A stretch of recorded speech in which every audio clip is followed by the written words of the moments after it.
Shlama, je m'appelle Christine Étoile et je suis infirmière diplômée d'État.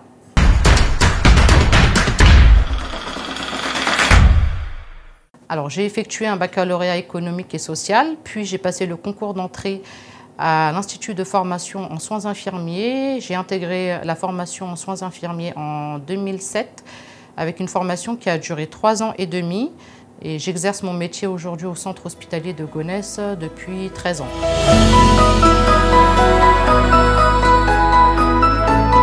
C'est un rêve d'enfant. J'ai toujours été attirée par le besoin de soigner et d'aider les autres.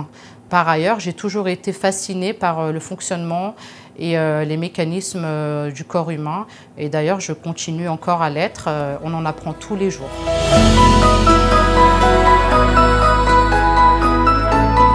Je travaille actuellement dans un service de rééducation et réadaptation fonctionnelle sur un roulement de garde de 12 heures qui prend en charge 2 types de patients, donc des patients qui présentent des troubles neurologiques.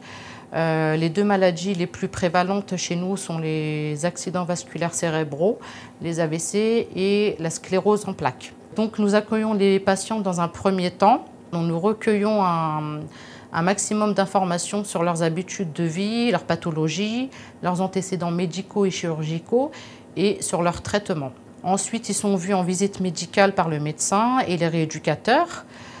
Et puis les infirmières, nous dispensons les soins nécessaires, nous surveillons les éventuels effets secondaires. Et puis les patients s'en vont au plateau technique de rééducation.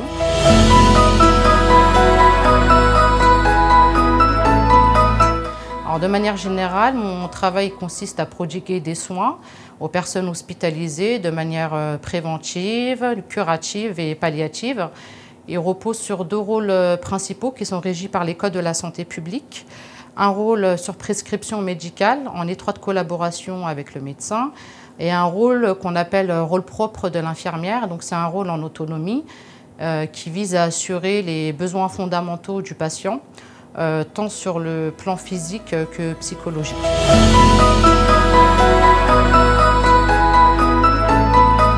Alors, ce que j'aime le plus dans mon métier, c'est le lien relationnel qui nous attache au patient, de pouvoir accompagner le patient et sa famille.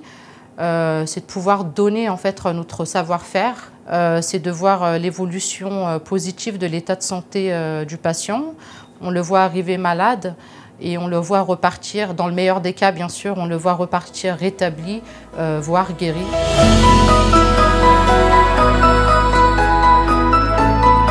Alors le plus difficile, c'est d'accepter l'échec thérapeutique, voir l'état de santé par exemple d'un patient qui se dégrade malgré tous les moyens mis en œuvre.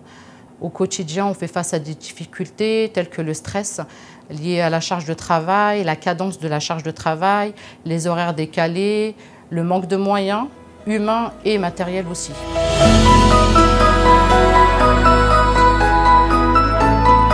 Alors bien sûr, il faut être armé psychologiquement, mais aussi physiquement. C'est un travail très physique. Il faut savoir mettre une distance entre la vie professionnelle et la vie personnelle. On fait souvent face à des situations difficiles et délicates, telles que les décès, les annonces de mauvais diagnostics, les annonces de handicap malheureusement, et notamment chez des sujets jeunes.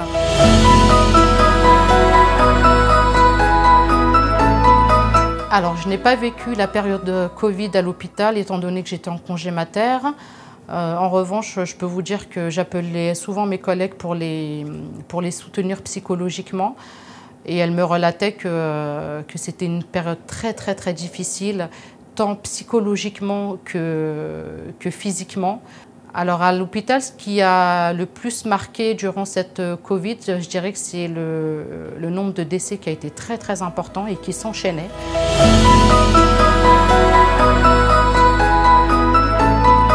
Alors je dirais qu'il faut de la recherche pour toutes les maladies incurables et chroniques.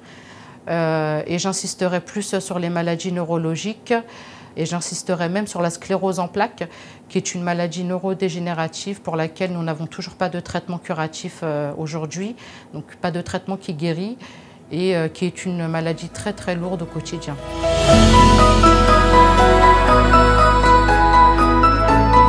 La première des choses, il faut qu'il fasse le deuil de son état de santé avant la maladie. Deuxième chose, une fois qu'il a commencé, il a cheminé à faire son deuil, à rendre en fait son quotidien le plus simple possible. En fait, c'est là le fruit de tout notre travail en réadaptation fonctionnelle. C'est de réadapter tous les actes de la vie quotidienne du patient pour qu'il devienne le plus facile, le plus simple pour lui. Accompagner le patient, mais aussi sa famille.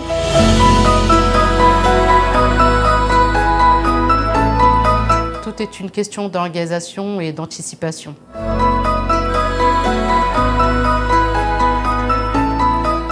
Faites ce métier parce que vous l'aimez et seulement parce que vous l'aimez. Ce métier, c'est une vocation et il doit le rester.